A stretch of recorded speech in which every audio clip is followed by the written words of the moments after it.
नमस्कार दोस्तों, अगर आपके भी स्कूल में मैट्रिक का परीक्षा फॉर्म कुछ इस टाइप का आपको दिया गया होगा तो इस फॉर्म को आपको कैसे भरना है, आइए हम आपको स्टेप बाय स्टेप बताते हैं। दोस्तों, परीक्षा फॉर्म भरने में ज़रा सा भी गलती मत करना। एक गलती करेंगे ना तो आगे चलकर बहुत दिक्कत होगा, क्योंकि ये परीक्षा फॉर्म है ना। इसलिए आपको इसको बहुत अच्छे तरीके से सही भरना है। मैं आपको अच्छे से बता देता हूँ, ठीक है। देखिए, आपको सबसे पहले यहाँ पर ये वाला देखने को मिला होगा, 1 से लेकर 15 तक पूरा आपका डॉक्यूमेंट फिल रहेगा, ठीक है। यहाँ पर मैंने काट दिया है क्योंकि ये चीज़ दिखाना मतलब कि नहीं है यूट्यूब पर, ठीक है।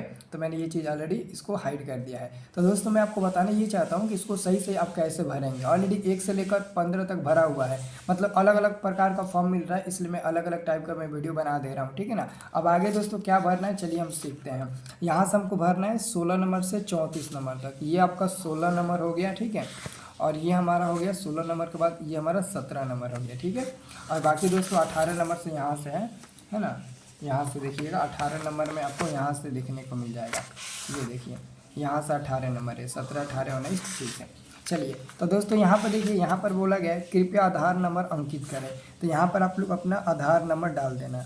यहाँ पर क्या डालना, अपना आधार नंबर डालना। एक गलती हम देखते हैं, बहुत सारे स्टूडेंट फॉर्म को भेजते हैं, गलती करते हैं। जब आपको कुछ नहीं आता है ना, तो काहे लिए ज़बरदस्ती फॉर्म को भर कर गलती कर देते हैं। कुछ लड़के क्या करते हैं, यहाँ पर आधार नंबर डाल देते हैं और आधार नंबर डालने के बाद यहाँ पर सिग्नेचर भी कर देते हैं 17 नंबर में। देखिए, अगर 16 नंबर में आप आधार नंबर डाल दिए तो 17 नंबर में सिग्नेचर आपको नहीं करना है। 17 नंबर में वह विद्यार्थी सिग्नेचर करेगा जिसका आधार कार्ड नहीं है। तो जिसका आधार कार्ड नहीं है वो 16 नंबर में नहीं भरेगा, तो 17 नंबर में सरकार को प्रूफ देगा सिग्नेचर करके कि मेरे पास आधार कार्ड नहीं है, इसलिए मैंने आधार नंबर नहीं भरा है। और जिसके पास ऑलरेडी आधार नंबर है तो आधार नंबर भर देगा। अब यहाँ पर सिग्नेचर करने की उसको क्या ज़रूरत है, क्या लिखा गया है ना। यहाँ पर अच्छे से पढ़िए तो सब कुछ अच्छे से आपको बता दिया गया है कि कौन कौन लड़का इसमें भरेगा। देखो, यहाँ पर लिखा गया है, यदि विद्यार्थी के द्वारा उपयुक्त क्रमांक 16 में आधार नंबर अंकित नहीं किया गया है तो द्वारा निम्नांकित घोषणा की जाएगी। तो जो 16 नंबर में नहीं भरेगा वो सिग्नेचर करेगा 17 नंबर में, जो भर दिया है 16 नंबर में वो सिग्नेचर नहीं करेगा। बहुत दिक्कत हो सकता है, तो हम पहले बता देते हैं आप लोग, है ना। ऐसा आप लोग गलती मत करिएगा। और उसके बाद से दोस्तों 18 नंबर देखिए, area where the this institution is situation please tick. इसका मतलब ये हुआ कि जो आपका स्कूल कॉलेज है, जो आपका स्कूल है ना, संस्था जो आपका है, जो आपका सरकारी स्कूल है, वो किस एरिया में आता है। मतलब कि शहरी एरिया या मतलब कि ग्रामीण एरिया। जैसे कि दोस्तों जो रूरल होता है ना, रूरल। मैं दोस्तों इसके पीछे वाला वीडियो मैंने थोड़ा सा मेरे से मिस्टेक हो गया था और मैं आप सभी से हाथ जोड़कर माफ़ी मांगता हूं। आप प्लीज़ हमें माफ़ कर देना। मैं पिछले वाले वीडियो में रूरल का मतलब शहर बता दिया था, urban का मतलब मैंने गांव बता दिया था। जैसे इंसान को कंफ्यूज नहीं हो जाता है, वैसे ही मेरे को भी कंफ्यूज हो गया था। बट मेरा मकसद ये नहीं था कि आप लोगों को मैं फॉर्म में गलती बताऊँ। हर इंसान से थोड़ा मिस्टेक हो जाता है। जबकि दोस्तों मैं अपने वीडियो में मैं माफ़ी भी मांगा हूँ, उसमें कमेंट में करके, और उसको पिन भी किया हूँ। तो प्लीज़ हमें माफ़ कर देना। दोस्तों रूरल का मतलब होता है ग्रामीण, ग्रामीण होता है।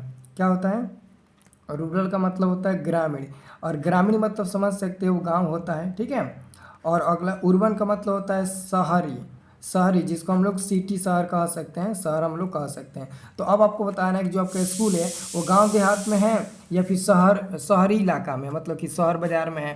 तो अगर गांव देहात में होगा तो रूरल पर टिक लगाइएगा, शहर देहात में होगा शहर बाज़ार में होगा तो आप लोग उर्बन पर टिक लगाइएगा। ज़्यादातर कॉलेज शहर में भी होता है और रूरल यानी कि गांव देहात में भी होता है। तो देख लीजिएगा, उसके हिसाब से आप टिक लगा दीजिएगा, ठीक है। और उसके बाद दोस्तों 19 नंबर है सब डिवीज़न। यहाँ सब डिवीज़न लड़का नहीं समझ पाता है। देखिए, सब डिवीज़न का मतलब समझो, सब डिवीज़न का मतलब हम समझा देते हैं। सब डिवीज़न क्या, सब डिवीज़न का मतलब क्या होता है। सब डिवीज़न में सिंपल में समझिएगा अनुमंडल। क्या समझिएगा, अनुमंडल। अनुमंडल, आपका अनुमंडल कहाँ है, अनुमंडल।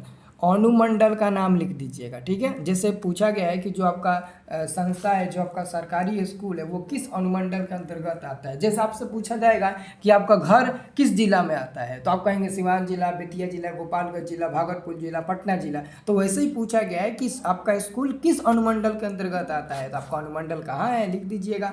घर के अनुसार नहीं, स्कूल के अनुसार अनुमंडल लिखना है। और उसके बाद से 20 नंबर मोबाइल नंबर। यहाँ पर अपना मोबाइल नंबर डाल दीजिएगा। याद रहे वही मोबाइल नंबर डालिएगा जो वैलिड होगा। आया बात समझ में। जो वैलिड मोबाइल नंबर होगा, जिस पर रिचार्ज उचार्ज होगा, फ़ोन आता जाता होगा, वही डालिएगा। अब ये नहीं कि मोबाइल नंबर भुला गया है, बंद हो गया है, वही डाल दो, ऐसा नहीं होगा। और एक मोबाइल नंबर एक ही स्टूडेंट यूज करेगा, दो स्टूडेंट यूज़ नहीं कर सकता है, नहीं तो दोनों का फॉर्म रिजेक्ट हो जाएगा। और आप घर में किसी का भी मोबाइल नंबर यूज़ कर सकते हैं, सिर्फ अपने फैमिली का। उसके बाद से ईमेल आईडी यहाँ पर अपना डाल देना। आप लोग यहाँ पर क्या करना, अपना ईमेल आईडी डाल दीजिएगा। उसके बाद से यहाँ पर आपको स्टूडेंट नेम इन हिंदी, यानी कि अपना नाम यहाँ पर हिंदी में लिखना है। जैसे कि मेरा नाम है रंजन, तो यहाँ पर हम लिखता हूँ रंजन कुमार। रंजन कुमार, पूरा नाम है कुशवाहा, तो मैं लिख दूँगा कुशवाहा, लिख दूँगा कुशवाहा। तो हिंदी में मैंने अपना नाम लिख दिया, ठीक है। अब दोस्तों आगे हमको चलना है। हमने 22 नंबर भर दिया। अब देखिए 23 नंबर में बोला गया है मदर नेम इन हिंदी। यहाँ पर अपने मम्मी का नाम हिंदी में लिखना है, फादर नेम इन हिंदी, अपने पिताजी का नाम लिखना है। और यहाँ पर student address in English.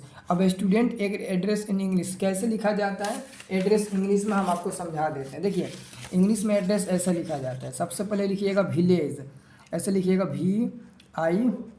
VILL लिख दीजिएगा, डैश दे दीजिएगा, विलेज लिखिएगा। और इतना में आप विलेज लिख लीजिएगा अपना। फिर उसके बाद से कमा दीजिएगा, लिखिएगा PO का मतलब होता है पोस्ट ऑफिस, यानी कि डाकघर। तो डाकघर जहाँ होगा वो लिख लीजिएगा। उसके बाद से लिखिएगा, फिर कमा देकर फिर लिखिएगा PS का मतलब होता है पुलिस स्टेशन, यानी कि आपका थाना कहाँ है वो ये लिख दीजिएगा। उसके बाद से डिस्ट्रिक्ट DIST शॉर्ट में लिखिएगा, डिस्ट्रिक्ट, अपने डिस्ट्रिक्ट का नाम लिख दीजिएगा। ऐसे ही दोस्तों पूरे डिटेल में एड्रेस लिखा जाता है, ठीक है। तो ऐसे ही आपको वहाँ पर भरना है। और अगला दोस्तों कहा जा रहा है मैरिटल स्टेटस। आपका शादी हो गया है तो मैरिट पर टिक लगाइए, नहीं हुआ है तो अनमेरिट पर टिक लगा दीजिए। और 27 नंबर दोस्तों ध्यान से देखिएगा, 27 नंबर आप लोगों से क्या बोला गया, ध्यान से देखिएगा। 27 नंबर है बैंक अकाउंट नंबर, और 28 नंबर है IFSC कोड, 29 नंबर है बैंक एंड ब्रांच का नाम। तो दोस्तों 27, 28, 29 ये कंपलसरी नहीं है। अगर आपके पास बैंक अकाउंट है तो आप भरिए, और नहीं है तो मत भरिए, क्योंकि नीचे यहाँ पर देखिएगा लिखा गया all above information are compulsory except, है ना, except serial number 27, 28, 29 not compulsory, यानी कि सब कंपलसरी है, लेकिन 27, 28 लिखना कंपलसरी नहीं है। स्टूडेंट लिख भी सकता है, नहीं भी लिख सकता है, ऊपर उसके ऊपर डिपेंड करता है। आगे बात समझ में। तो अगर है तो आप भरिए, यहाँ पर भरिए, नहीं है तो इसको छोड़ दीजिए। और अगला 30 नंबर में two identification marks of student. Two identification marks of student का मतलब क्या होता है, टू आइडेंटिफिकेशन मतलब कि स्टूडेंट के शरीर में आपको दो ऐसे चिन्ह का नाम लिखना है जो उसके शरीर में है। जैसे कि एक स्टूडेंट के शरीर में तिल का निशान हो सकता है, एक कटा हुआ निशान हो सकता है, मासा होता है ना इंसान का, मासा हो सकता है, या फिर बड़ा घाव हो सकता है ना, घाव आपके शरीर में हो सकता है ना। तो मतलब कि कोई ऐसा निशान है आपके शरीर में जो बचपन से हो या फिर बहुत ज़्यादा दिन तक का हो, है ना, मिटने का नाम नहीं ले रहा हो, उसी का नाम लिखना है। जैसे मान लेते हैं कि हमारे दाहिना हाथ में 2 उंगली के बीच में तिल का निशान है, तो हम लिख देंगे दाहिना हाथ, मतलब कि जो राइट हैंड है, राइट हैंड में मोल का चिन्ह है, तो तिल को मोल कहते हैं, तो लिख देना दाहिना हाथ में, लिख देंगे यहाँ पर लिखेंगे 2 है ना, तो पहले में लिखेंगे दाहिने में, यहाँ पर लिख देंगे दाहिने हाथ में तिल का निशान है। फिर हम देखेंगे और कुछ है, तो यहाँ पर मेरे जो दाहिने के बाद बाएं हाथ है इसमें भी तिल का निशान है, तो लिख देंगे बाएं हाथ में तिल का निशान है। यहाँ पर भी लिख देंगे दाएं बाएं दोनों में है तिल का निशान। अब दोस्तों अगर आपको आपके शरीर में कोई तिल हाथ में ही नहीं हो सकता है, कहीं भी हो सकता है, मुंह, पेट, छाती, गोड़, पैर, कहीं भी हो सकता है, तिल का निशान लिख देना, या फिर मासा का निशान लिख देना, या फिर कोई कटा उटा होगा वो निशान लिख देना। जैसे कि देखो मेरे उंगली में कटा का निशान है, ये बहुत मतलब बचपन से कटा हुआ है, लेकिन अभी तक ये चिन्ह से गया नहीं है और जल्द मिटने का नाम नहीं ले रहा है। तो हम ये भी लिख सकते हैं कि मेरा कानी उंगली कटा हुआ है, मतलब कि हम ये चिन्हासी हमको देना है यहाँ पर 2 है ना अपने, और ये दे दीजिएगा कोई बात नहीं, मतलब कि ज़रूरी नहीं है कि अगर गलती उलती लिख दीजिएगा तो दिक्कत होगा, आप चिन्हासी अपना लिख दीजिएगा बस, ठीक है। उसके बाद से दोस्तों 31 नंबर में मीडियम है। तो मीडियम मतलब होता है आप जो एग्ज़ाम देंगे फाइनल वो हिंदी मीडियम है या इंग्लिश मीडियम है। अगर हिंदी मीडियम है तो हिंदी पर टिक लगाइएगा।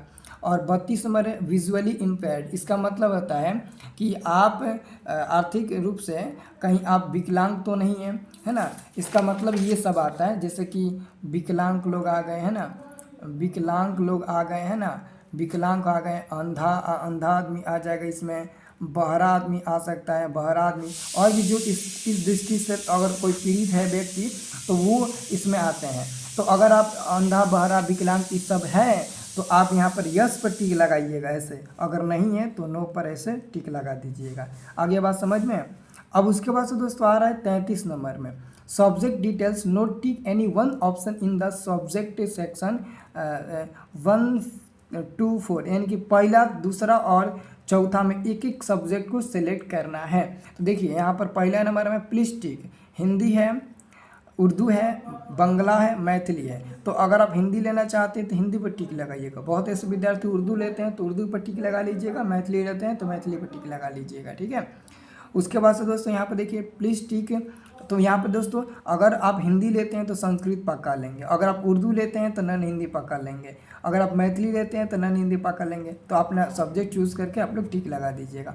बाकी तीसरा नंबर में सब कंपलसरी है, तीसरा नंबर में सब पर आप लोग टिक लगा दीजिएगा, है ना, सब कंपलसरी, इंग्लिश भी कंपलसरी है। अब दोस्तों आता है दोस्तों यहाँ पर अगला चौथा नंबर में, देखो चौथा नंबर आपके ऊपर डिपेंड करता है, ये ऑप्शनल सब्जेक्ट है, आपके ऊपर डिपेंड करता है, ये ऑप्शनल है कि आप एक्स्ट्रा में विषय लेना चाहते हैं कोई, तो लेना चाहते हैं तो देख कर ले लीजिएगा, नहीं लेना चाहते हैं तो छोड़ दीजिएगा।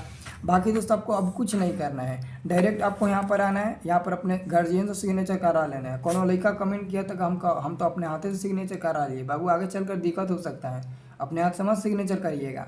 और यहाँ पर स्टूडेंट अपना हिंदी में सिग्नेचर करेगा और यहाँ पर स्टूडेंट अपना इंग्लिश में सिग्नेचर करेगा, बस हो गया। अब जाकर फॉर्म जमा कर दीजिएगा, ठीक है, आपका हो जाएगा। क्या क्या डॉक्यूमेंट लगेगा मैंने सब ऑलरेडी यूट्यूब पर वीडियो बनाकर रखा है, आप लोग चैनल को सब्सक्राइब दोस्तों जरूर कर लीजिएगा। दोस्तों जाते जाते मैं आप सभी को बताना चाहता हूं हमारा क्रैश कोर्स जो है वो लॉन्च हो चुका है और 26 सितंबर तक इसका ऑफर दिया गया है। मात्र आप 131 रुपये में आप हमारे इस क्रैश कोर्स को ज्वाइन कर सकते हैं, मात्र 131 रुपये में। दोस्तों देख लीजिए 131 रुपये क्रैश कोर्स का प्राइस है और इसका टाइम टेबल सब दोस्तों यहाँ पर बाइनर के ऊपर लगा दिया गया है। दोस्तों इसी टाइम टेबल से 26 सितंबर शाम से आपका पहला क्लास शुरू हो जाएगा। तो आप यहाँ पर आइए, स्टडी प्लस ऐप को डाउनलोड करिए, डिस्क्रिप्शन में लिंक है, ठीक है ना, जल्दी से डाउनलोड कर लीजिए और बाय नाउ पर क्लिक करके यहाँ से आकर आप लोग क्रैश को यहाँ पर स्कैनर या ऑनलाइन पेमेंट करके आप लोग बैच को ज्वाइन कर लीजिए जल्दी से, क्योंकि कल आपका क्लास शुरू हो जाएगा। कल यानी कि शाम को 26 सितंबर से आपका क्रैश कोर्स का क्लास शुरू हो जाएगा। तो अभी ऑफर दिया गया है, ये ऑफर आपको सिर्फ कल तक ही है, उसके बाद से ये ऑफर हट जाएगा, इसका प्राइस बढ़ जाएगा, ठीक है। ये बहुत ही धमाका ऑफर आपको दिए हैं।